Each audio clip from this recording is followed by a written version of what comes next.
ویل کېږي د یو وخت خبره ده چې په یو کلي کې یو زمیندار اوسیږي.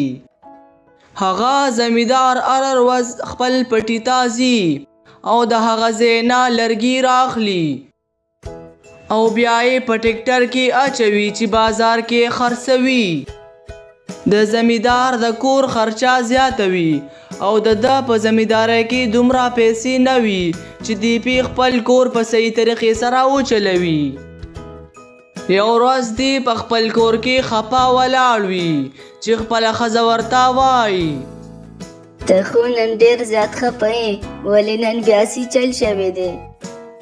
هېڅ چل هم نه دی شوی، خو زمیندارۍ کې مې ګټه نشته او د کور خرچه ډېره زیاته سیوا ده. چې د کور خرچه سیوا ده نو تا ته خو ما مخکې هم ویلي وو چې پټې مه کوه او د دې په ځای ځان له یوه غوا واخله. هغه غوا به تاله شوده کوي او هغه به خرڅوو، لکه څنګه چې زما ورور هم ځان له یوه غوا اخیستې ده او هغه هیڅ کار نه کوي، هغه د هغې شوده خرڅوي. نو د هغې دپاره خو به پیسې پکار وي او پیسې خو زموږ سره نشته. هغه پیسې به زه د کم ځای نه راوړم چې زه هغه غټه غوا غلمه، هغه خو به د 1,00,000 روپو نه کمه نه وي. زما هغه کالي پراته دي، هغه به درله درکمه، هغه به خرڅ کړې او په هغې باندې به واخلې. نو بیا خو به ستا کالي نه وي. بس دغه خبرې پرېږدوه، هغه زما کار دی، کوي او کو نه وي ورشه دا واخله او ویسه. هغه ښځه بیا ورشي او هغه کالي ورله راواخلي. زمیندار بیا زرګر طرف ته روان شي. چې د زرګر دکان ته ورسي نو هغه خواته ودرېږي او هغه زرګر ته وایي ارې دا کالي مې راوړله، خو اوس ماته ووایه چې دا به ته زما نه په 100 روپۍ باندې واخلې. دا کالي به درنه زه په 2,00,000 روپۍ باندې واخلمه. بیا زرګر هغه لا پیسې ورکي او هغه خپل کور ته را روان شي. چې پیسې په خپل کور کې کیدي او خپلې ښځې ته وایي ارې دا پیسې خو ما راوړې، خو اوس په دې کلي کې له چا سره صحیح غواګانې دي چې د هغې نه یې واخلمه. په دې کلي کې خو سلطان سره ډېرې زیاتې ښکلې غواګانې وي، ته د هغه خوا له لاړ شه او هغه نه یې واخله. زمیندار بیا د سلطان خواله روان شي او د هغه خواله ورسي چې هغه ته وایي تا سره به یوه غوا نه وي چې زه یې درنه واخلمه. ته خو ډېر زیات غریب یې او هغه غواګانې خو زما سره ګرانې دي، ته د دې غواګانو د اخیستو نه یې. ته یې ما ته ووایه، خو په هر څه وي زه به یې درنه واخلمه. بیا سلطان هغه لا غوا راوباسي او هغه خواته یې ودروي چې هغه ته وایي د ټولو نه ارزانه غوا خو پکې دا یوه ده، دا خو په 3,00,000 روپۍ ده او هغه نورې خو ډېرې زیاتې ګرانې دي. دې خبرو سره زمیندار په سوچ کې لاړ شي او دا وایي دا غوا خو ماته ډېره زیاته کمزورې ښکاري چې دا زه د نه په ګرانو پیسو هم واخلمه او هغه بیا شوده هم نه کوي. بس کو هر څه وي یوه غوا ده په کلي کې، دا به یې ته زه اخلمه، بله خو هسې هم نشته. بس ما سره خو 2,00,000 روپۍ دي، که په هغې یې راکوې نو. ښه بس صحیح ده، په 2,00,000 روپۍ باندې واخله، خو دا مې تاله ارزانه درکړه او په کلي کې نور چاته مه وایه، بیا به هغوی خو زمانه ارزانه غوا غواړي. زمیندار په خفګان سره هغه غوا را روانه کي چې دا خو ډېره زیاته کمزورې ده، خو بیا یې هم خپل کور ته راولي.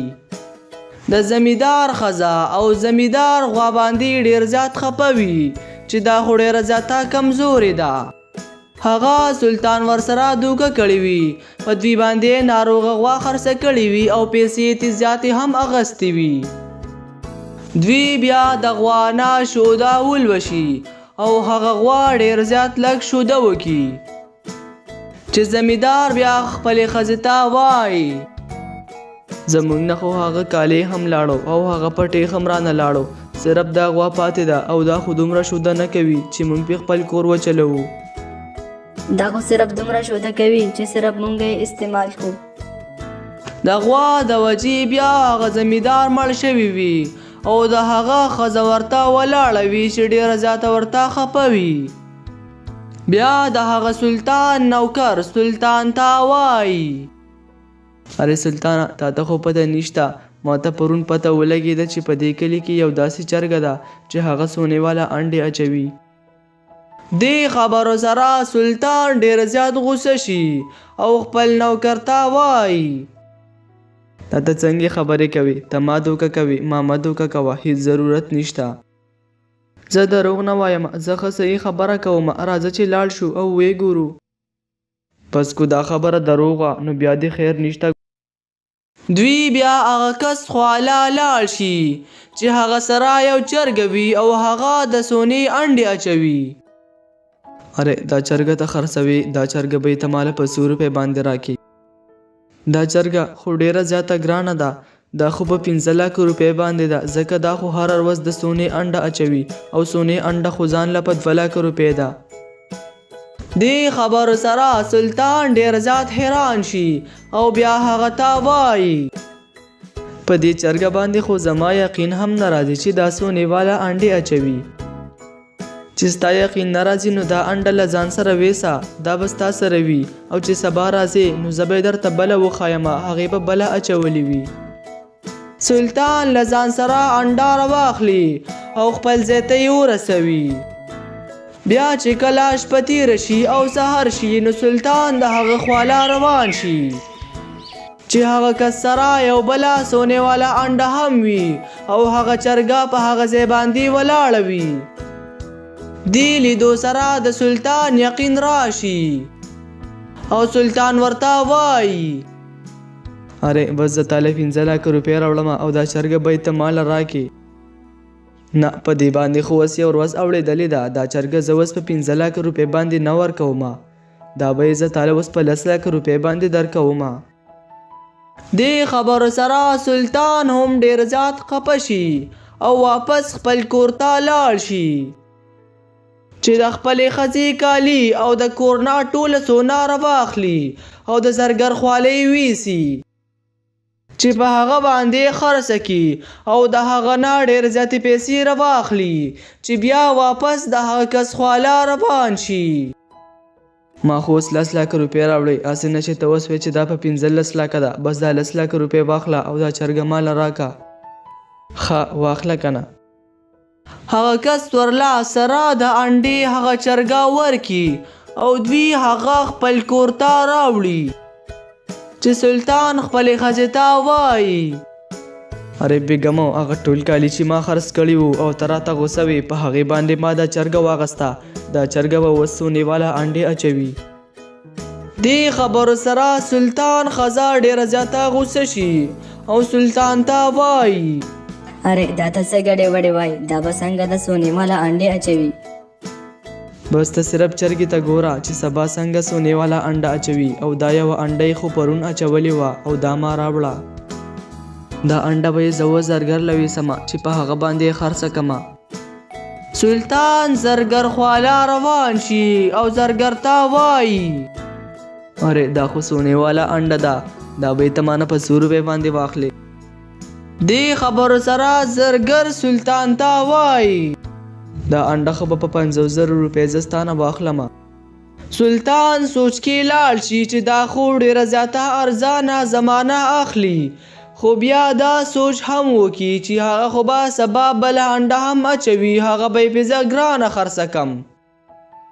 هغه لا پیسې ورکړي او هغه خپل کور ته راشي. بیا چې کله شپه شي او ورځ تېره شي سلطان ډارکي خپلې چرګې خواله راشي او د سلطان ښځه هم راشي چې خپلې چرګې ته وګوري نو هغې یو ساده انډه اچولې وي. بیا په سلطان پسې هغه زرګر راشي او سلطان ته ور وډبوي چې سلطان د خپل کور نه بهر ته وځي. دا انډه خو یو عامه انډه ده، ته زما سره ولې دوکه کوې؟ ماله خپلې پیسې واپس راکړه، دې له خو تاسو د سونې اوبه ورکړې وې. دې خبرو سره سلطان ډېر زیات خفه شي او هغه ته وایي اره دا ته ریښه وی ورېږه، دا چې ماله چا راکړې وه زه یې په هغه پسې ځمه. سلطان زرګر له خپلې پیسې واپس ورکړي. سلطان بیا د هغه کور خواله ورشي چې کم کس پې چرګه خرڅه کړې وه سلطان د هغې کور خواله ورشي او د هغې د کور وربند وي چې په ګیټ باندې یو پرچه لګېدلې وي او د هغې سره خوا کې هغه غوا هم ولاړه وي چې په زمیندار باندې بیماره غوا خرڅه کړې وه.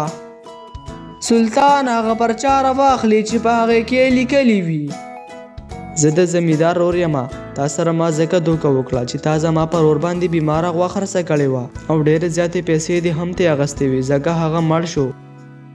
سلطان بیا هغه پرچه لاندې وغورځوي او بیا سوچ کې لاړ شي او دا پته ورته ولګي چې دا هغه غوا ده کومه چې ما په زمیندار باندې خرڅه کړې وه. ما ورسره دوکه کړې وه ځکه د هغه رور زما سره دوکه وکړه. د سلطان نه هم ډېر زیاتې پیسې تللی وي، هغه په خپلو پیسو پسې ډېر زیات خفه وي، هغه خو هم په هغه ځای باندې راپرېوځي او مړ شي. دې ویډیو نه موږ ته دا سبق ملویږي چې تاسو د چا سره دوکه هیڅکله مه کوئ، هغه انجام به تاسو ته